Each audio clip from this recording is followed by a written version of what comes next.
Hey everyone, it's Jonathan and welcome back to the Disney Movie Marathon. Today we continue to play catch up as I import the original episodes from the main podcast to this new show.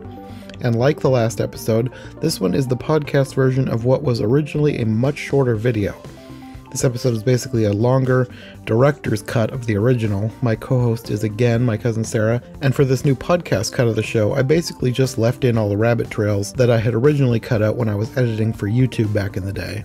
And then, like the last episode, this one will also include a bonus segment, but instead of being purely added to beef up the episode, this one is here more as a counterpoint to Sarah's and my review, as we were maybe a bit more negative on the film than it deserved. We may not have loved it, but in terms of animation, it really is a masterpiece, so I invited Eli Sanza to give us a rebuttal of sorts. And I will also mention now, Disney is coming out with a live-action remake of Pinocchio, and by some strange coincidence, it's actually slated to be released just about the same time as this podcast goes up. So if you're listening to this, the new version should be out. And if everything goes to plan, Eli and I will be reviewing it in the next couple of days, and then that should be the next episode of this podcast. Anyway, that will be next time. For now, let's get on with Sarah's and my review of the original version of Walt Disney's Pinocchio. Hey everyone, welcome back to the Disney Movie Marathon. Today we're going to be talking about the second in the Disney animated canon, Pinocchio. Now, this is one that I had not seen since I was a kid, but I watched it a lot as a kid. However, I had forgotten a lot of it, and it was a much different experience watching it now as an adult than when I watched it as a kid. I think as a kid, I didn't realize how dark this film was. We both were commenting to each other how we felt maybe it was more disturbing watching it now as adults than when we were kids. No contest. No contest. And I don't feel like I watched it that much as a child. There were other Disney films that we watched more, but this is a disturbing story. It is. I think one of the things that I found maybe the most disturbing was just how evil the bad guys were. Like, the bad guys in other Disney movies, they're like witches and evil fairies. But this was like a human evil. Yeah, that you have a point there, because I think one of the things about the bad guys is that as an adult who hears bad news too much, and I do a lot of filtering, they're very relatable scenarios. Like, these could be, in a sense, real bad guys who abuse children. And that's scary. I don't like any of the bad guys. I know you're not necessarily supposed to like the bad guys. It's different than like Maleficent, who there's something about her that, I mean, she's kind of cool because she like turns into a dragon. She just has this mysterious air about her. All of the evil queens that I'm thinking of right now are not as disturbing as... They're not the same type of disturbing. Yeah. Now, Maleficent is creepy. The main thing that's creepy about Maleficent is that one scene with the... Ooh. That you can edit that out, but that is the creepiest. That is one of the creepiest things I've ever seen on film. Is that just the way they built that tension? Anyway, we'll probably be reviewing that as well. When you get into it and you see the beautiful artistry, and you're trying to figure out where on earth this film is set, what country? Italy, I guess, but with Germanic flair. Yeah. And you get into Geppetto's workshop, there are so many rich details to take in. Artistically, this movie is beautiful. Mm-hmm. And apparently the original stories were a series and were much, much darker, which I can believe. I like that they took Pinocchio and turned him into an innocent little boy.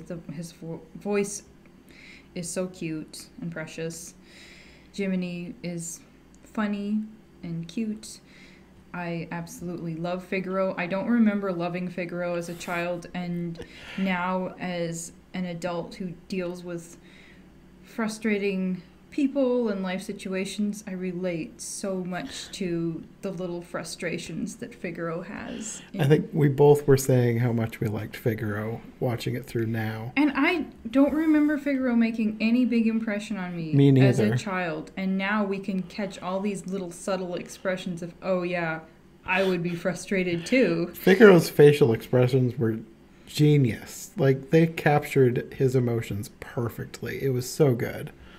And then, as an adult, you have to try and fight the overriding logic that keeps coming into your brain of, this is a puppet, this is a fairy, this is a talking cricket, this whale is totally inaccurate to nature.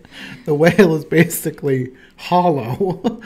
I had there were all these different things where you have to try and take it as this strange fairy tale that does not make sense.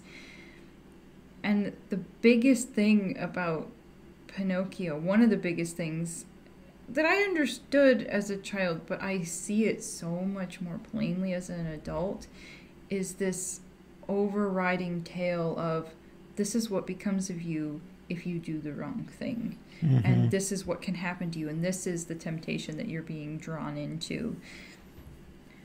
But right off the bat, when he becomes this little live boy, it starts to get, it starts to get frustrating pretty quickly, I think, of dealing with these bad guys, these tricksters. It's like, just go to school. Geppetto needed to be walking his child to school, and we would have avoided a lot of trouble. He might have had somebody in the back of the school wanting him to smoke, but this was not Little House on the Prairie. Right away, he's pretty much being kidnapped in a very cheerful manner by seedy-looking bad guys, seedy-looking anthropomorphic animals, which don't make sense. Like, okay, we have the talking cricket.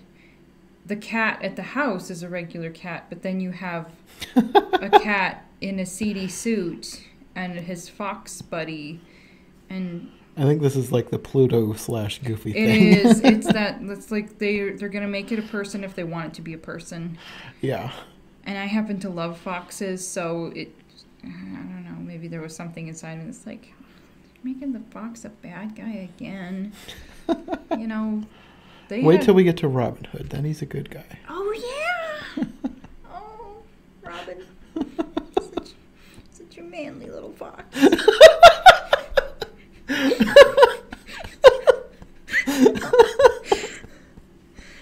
don't blame Maid Marian. If I was an anthropomorphic cartoon fox, I'd have a crush on him, too. That doesn't stop a lot of people on the internet. Really? I never thought to have a crush on Robin Hood. That might have created some confusion in my mind as a child. I don't know. It's okay that didn't happen. Anyway. But no. And then, so he's getting sold to Stromboli. Stromboli is so icky. Maybe part of it's because I'm a woman. It's like, I don't know. There's just something so... Not only is he obnoxious, just the way they made his body dance all over the place. You don't have to put that footage in there. It's just so... I described it as disturbingly jiggly. And they did it on purpose. You know, that took some animating. He's just dancing all over the place in an icky way.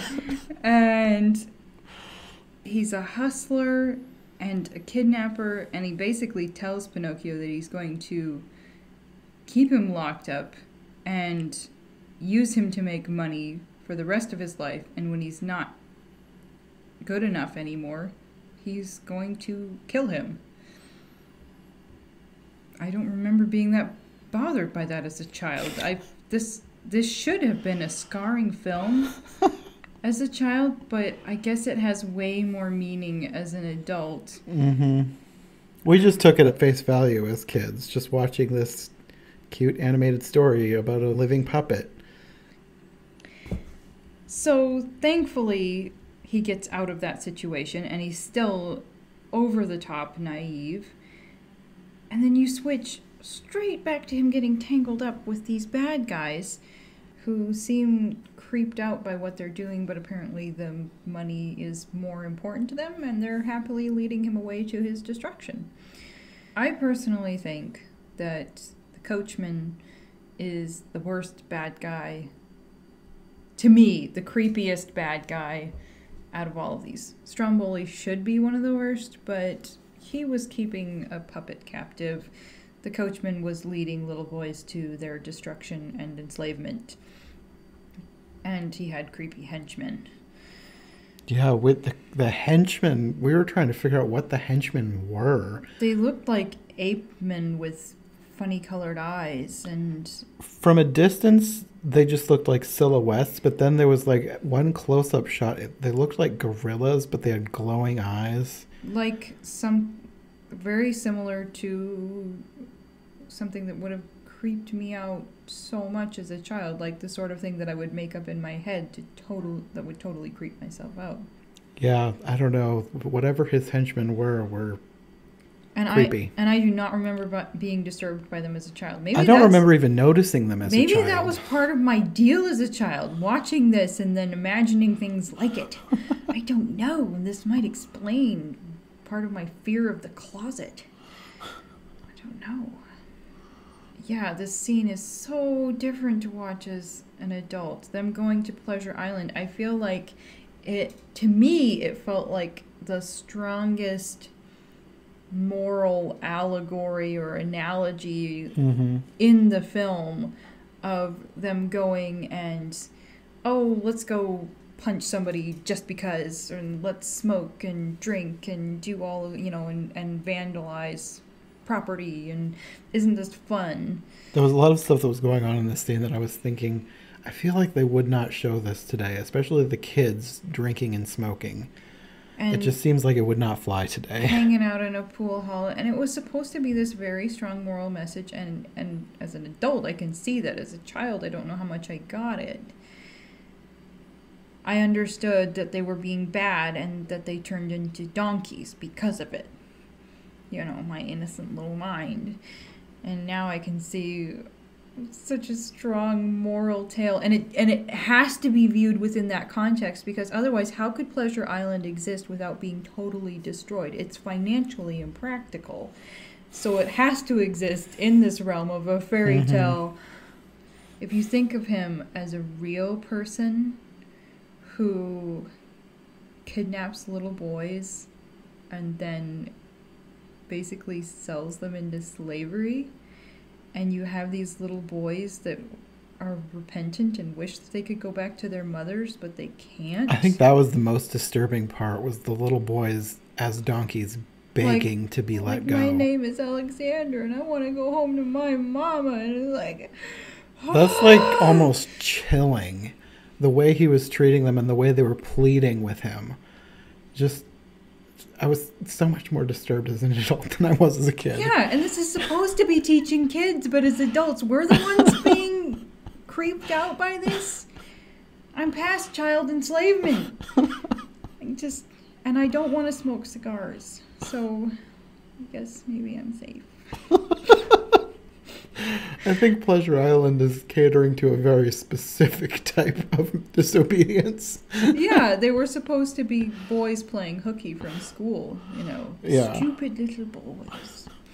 Then it just goes from weird to weird, because Pinocchio manages to get out of there, and then, oh shucks, Dad's been swallowed by a whale when he went out looking for him, so he better go find him. The magic dove told him so you better go take care of this situation.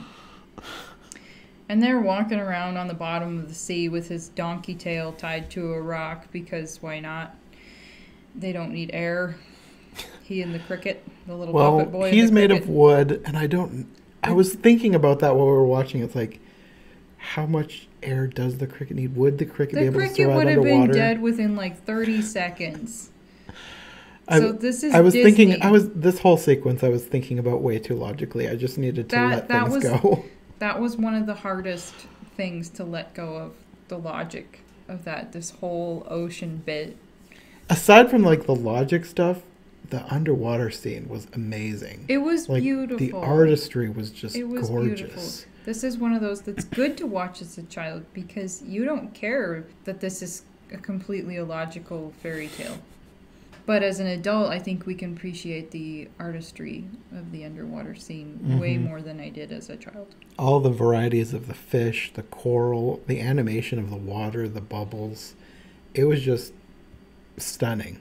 I was like shocked that I had not remembered that at all.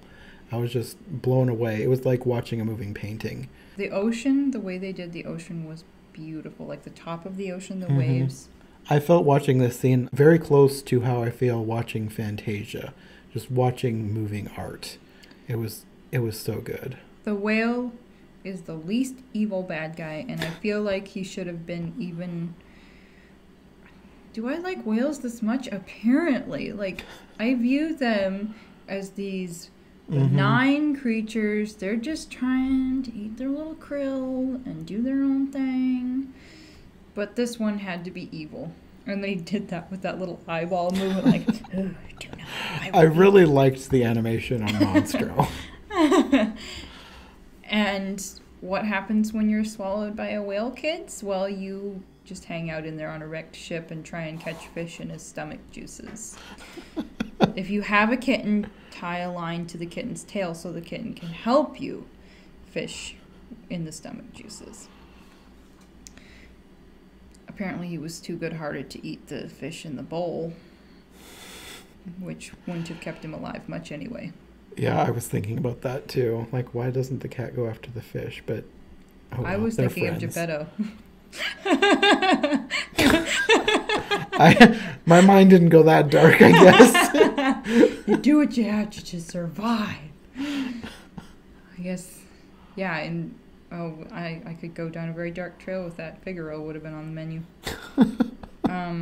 But he's too cute. So eventually, Pinocchio is freaked out by this whale and is trying to get away but gets swallowed anyway, and they're joyfully reunited, and Pinocchio has... I mean, this may be his only clever moment in the movie. It's good that he wanted to do what was right, but he wasn't doing a good job of it. The clever moment comes when he wants to light a fire and make the whale sneeze. How did he get this smart when... From what we've seen so far, has he just been growing a lot in his journey? He's had a lot of worldly experience. Right, okay. In the 48 hours that he had existed. I mean, that's probably about how long it had been. Probably close. It probably wasn't even a week. Yeah, stuff was happening fast. And so you have this drawn-out sequence, which was gorgeous in animation, but I struggled with the whole, I'm a big mean whale with teeth, and I'm coming after you because I'm mad that you lit a fire in my stomach. And Jiminy Cricket was great in this scene. He was an adorable character. He was great through most of the movie. He was one of the best characters. Yeah. And they get through all of that, and in Disney fashion, nobody dies. If this were an old fairy tale, who knows, maybe they all would have been dead. But they get through it, and they get back to the cottage, and Pinocchio looks like he's dead, and this whole scene seems very reminiscent of the scene with Snow White, where she's dead, and... Just the lighting and the way they did the camera movements on the characters crying over Pinocchio's lifeless body, it was just so reminiscent of Snow White, the end of Snow White. And at this point, the audience was probably expecting, okay, everything is going to be okay. We've been here before. Something's going to happen. The fairy's going to show up or something. And he comes to life, and this part was so funny.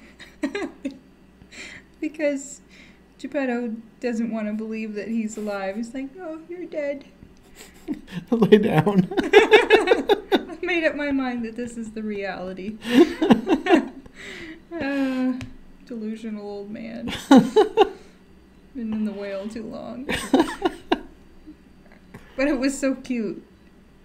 I didn't find that funny as a child. I know I keep referencing when I was a child, but I don't remember finding that funny at all. I probably took it very seriously. Probably took that more seriously than the people turning into donkeys. Yeah. Oh my goodness. It's okay that I didn't retain a lot of stuff.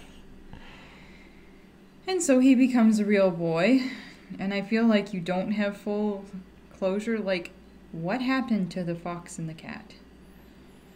I feel like every other adult in this movie needed to have been arrested.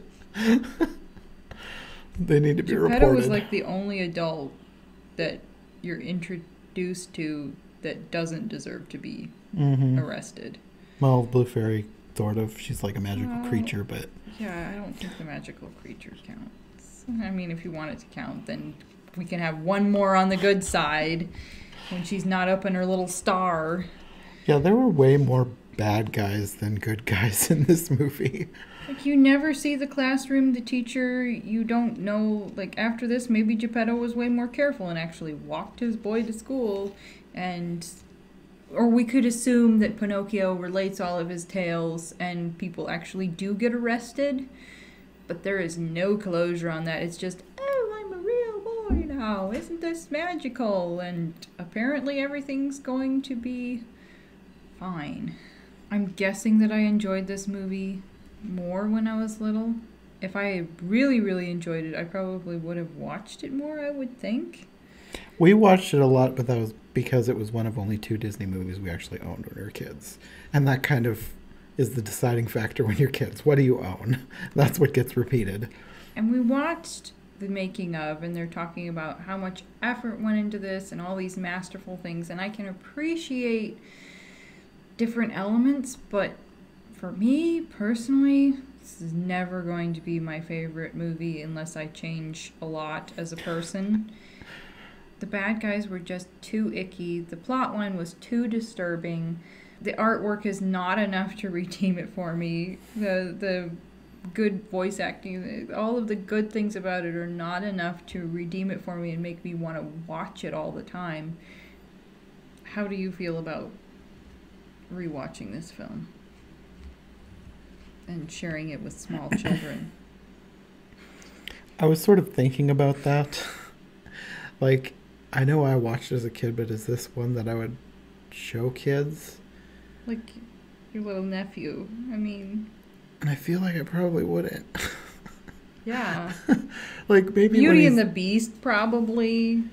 Maybe when they're, like, a little older, but, like, probably not as young as we were when we watched it.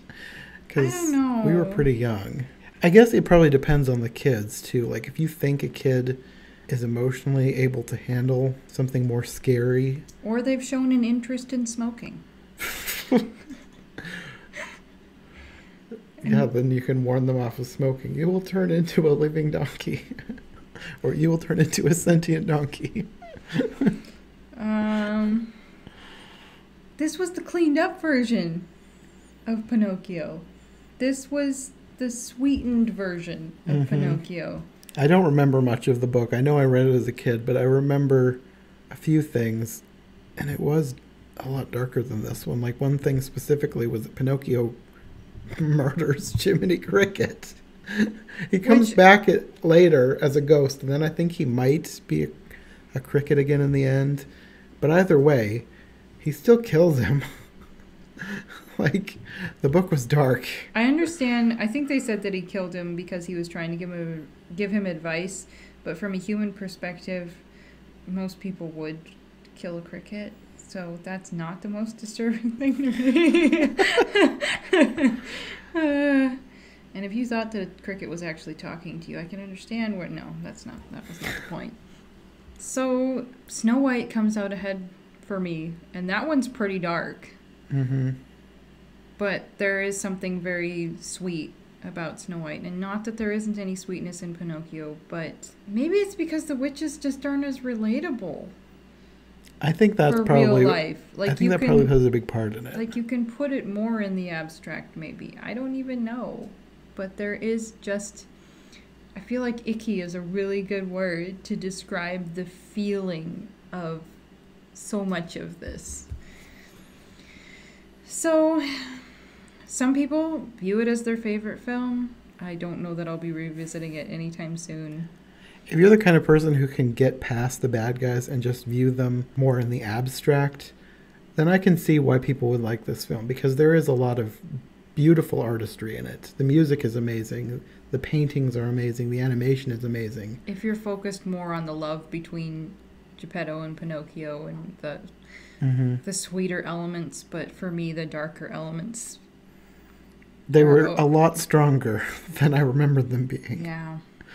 Like, thinking back on it, the main things I remembered about the film from when I watched it as a kid was the blue fairy and the seahorses. I love the seahorses. I still love the seahorses. I hadn't really remembered them. I remembered the turning into the donkey thing, and...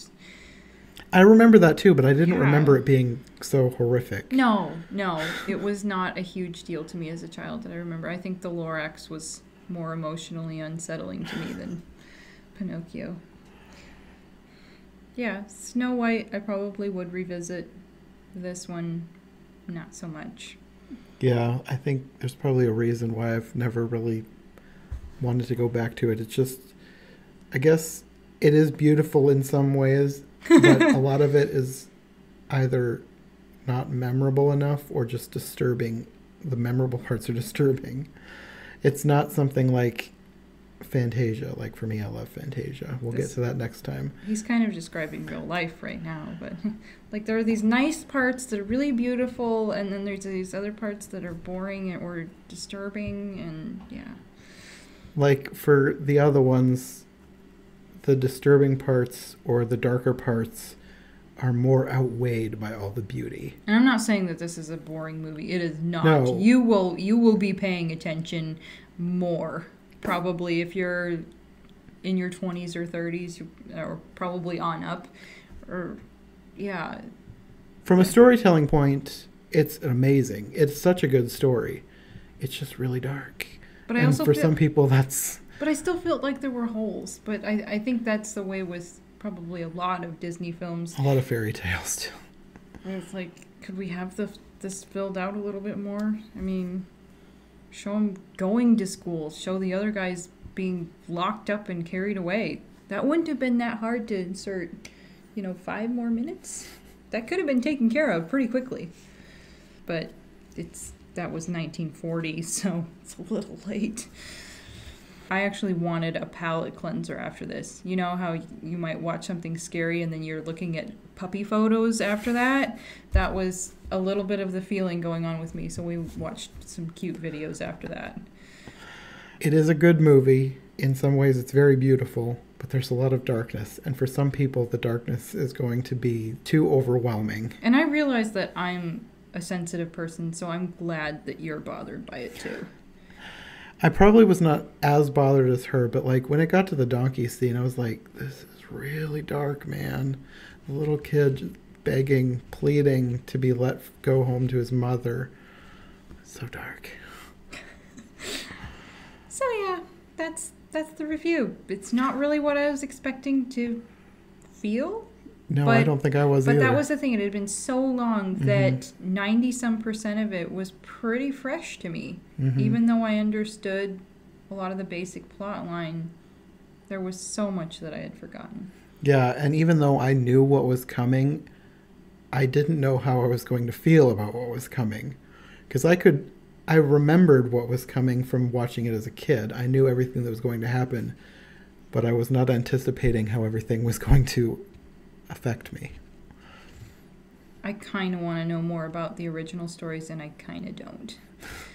Like, I read Beatrix Potter for the fun of it, and there were morals in that were stronger than probably a lot of what would be thrown out there today, but not to the same degree as what was being put out with this and the originals. Mm-hmm.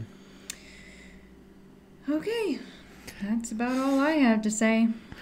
Yeah, I think that's going to be all for our review today. Next time, we're going to be talking about what is one of my all-time favorite films. Not just all-time favorite Disney films, my all-time favorite films, period. Fantasia. So you can look forward to that, and we'll see you next time. Bye. Bye.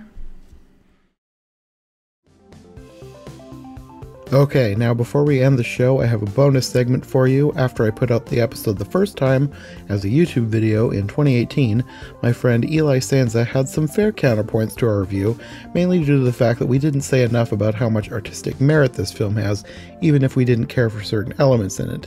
And to be fair, we were pretty negative. I think we were just so surprised at how dark that a lot of the story was that we kind of forgot to mention the positive elements. So to tell us about a few of those, here's Eli Sanza with his thoughts on Pinocchio. Hey everyone, this is Eli Sanza at eJunkie2014 on Twitter and writer of the Entertainment Junkie blog on ejunkie.blog.com, and I'm going to share my thoughts on the animated Disney movie Pinocchio. I've actually seen Jonathan review this film, and I think I liked it a bit more than he did. So let me explain why I love Pinocchio so much. First and foremost, I thought the characters were very well realized, especially Jiminy Cricket, because even though he seems like an insignificant character because he's kind of just observing and commenting on the action and being brought along for the ride, he's actually the most important character in the movie because he brings a humorous and fun element to the story that without it would seem a bit more depressing and difficult to enjoy, because Pinocchio is such a naive character and all anyone in the movie ever does is try to take advantage of him, and they always get away with it. And so Jiminy is a great conduit for what me and probably a lot of other people watching this movie are thinking, and that's essential to the movie's enjoyment because it gives you a character to relate to vicariously. But all the characters are great. I actually think it's one of the Disney movies with the strongest cast of characters. When you see Pinocchio, Geppetto, Figaro, Honest John, Stromboli, Lampwick, you instantly understand those characters when you see them because they have such strong and well-defined personalities, which makes them more likable, and it makes the character animation some of the best in the studio's history because animators work better when they have a good grasp on the personalities of the characters who they are animating. The movie is also darker than a lot of other Disney films, but it's still Disney, so there's nothing too bad. At the most, it will probably scare kids, especially when the kids in the movie turn into donkeys on Pleasure Island, which is probably the scariest part in the movie, but the intention was to scare people. That scene is supposed to be scary, so that seemed fine to me. But it also goes back to how essential Jiminy Cricket's comic relief is in those scenes. And the music is also great, even though there aren't that many songs, and the few that are in the movie are sung mainly around the beginning of the film. They still make an impression. My favorites are When You Wish Upon a Star, Hi Diddle Dee Dee, and I've Got No Strings. Those were the best ones. But I actually like all the songs, and they're implemented into the plot really well. I felt that this movie did a good job accomplishing what it set out to do. The same perfectionism that led to Snow White and the Seven Dwarfs becoming a masterpiece was on display here, and I personally think Pinocchio surpasses Snow White, obviously not in historical significance, but in entertainment value and artistic merit. So those are my thoughts on Pinocchio, and I thank Jonathan for letting me share them with you. Thanks for listening to this episode of the Disney Movie Marathon. If you like what you've heard, make sure to subscribe on your preferred podcast platform or to the iHeart Movies YouTube channel. Make sure to follow my co-hosts as well. Any relevant links will be in the description for easy access. We'll be back soon with another brand new episode, so thanks for listening, and we'll see you next time.